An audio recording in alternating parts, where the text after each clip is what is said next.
सबसे पहली चीज़, बच्चा झूठ नहीं बोलता है, बच्चा झूठ बोलना सीखता है।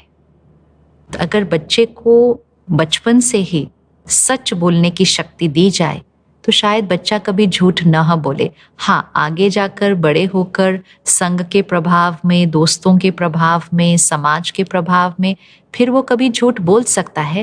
लेकिन बचपन से अगर हम देखें कि बच्चे के अंदर सच बोलने की आदत होती है, लेकिन कभी कभी उसका सच सुनकर उसके आसपास के जो बड़े हैं, अर्थात उसके जो पेरेंट्स हैं या टीचर्स हैं या दोस्त हैं, वो सही रिस्पॉन्स नहीं देते हैं। सिंपल बात है कि सपोज एक बच्चा स्कूल जाता है और वो उस दिन होमवर्क नहीं कर पाया है, और वो होमवर्क क्यों नहीं कर पाया, अब उसके टीचर ने पूछ लिया आपने होमवर्क क्यों नहीं किया, तो वो बच्चा अगर बोल दे कि मैम हम कल पिकनिक गए हुए थे, तो टीचर का रिस्पॉन्स कैसा होगा।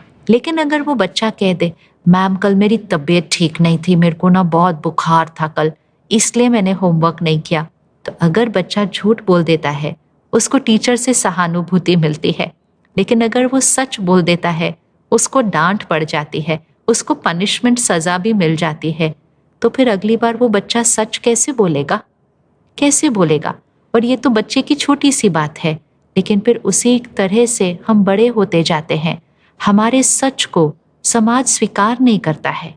वो या तो परेशान हो जाते हैं माता पिता, टीचर कभी नाराज हो जाते हैं, दोस्त हमसे दूर हो जाते हैं, तो हमें लगता है समाज तो मेरे सच को स्वीकार नहीं करता है।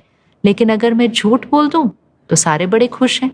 फिर मुझे सच पे चलना, सच बोलना मुश्किल लगता है और झूठ बोलना सहज लगता है। कौन डांट खाए, किसको अच्छा लगता है कि उसके मम्मी पापा उससे नाराज हो जाएं, 2 दिन बात ही ना करें। और झूठ बोल दो कि हाँ हाँ मैं फ्रेंड के यहाँ पढ़ रहा था जबकि पार्टी कर रहे थे, तो मम्मी पापा खुश हैं।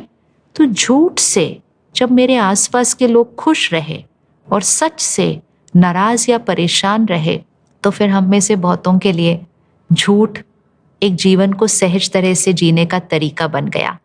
तो सच बोलने के लिए लोग तैयार होते हैं, ज़्यादा तैयारी करनी है सच सुनने के लिए।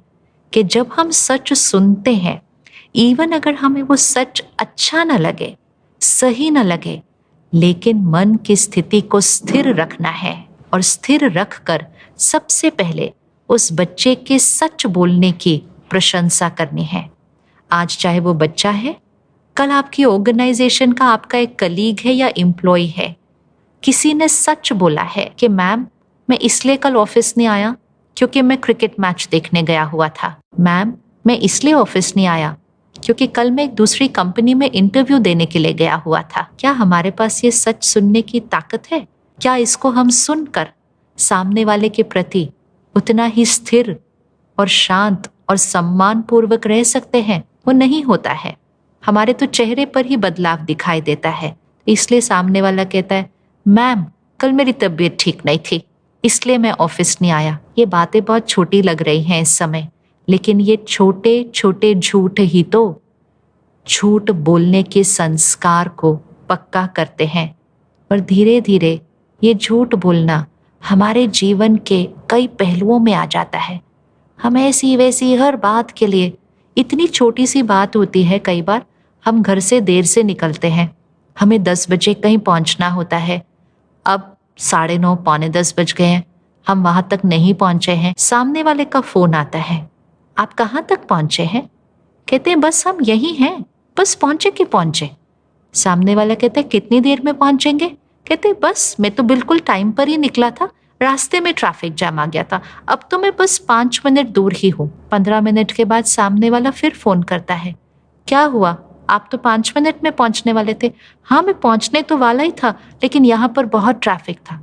झूठ पे झूठ पे झूठ, इतना झूठ बोलने लग जाते हैं कि हमें ये याद भी नहीं रहता शायद कि ये जो हम कर रहे हैं इससे आत्मा की शक्ति घटती जा रही है, सिर्फ क्योंकि हम लोगों को नाराज नहीं करना चाहते, लोगों का सम्मान नहीं खोना चाहते, और इसीलिए हम झूठ बोलते हैं।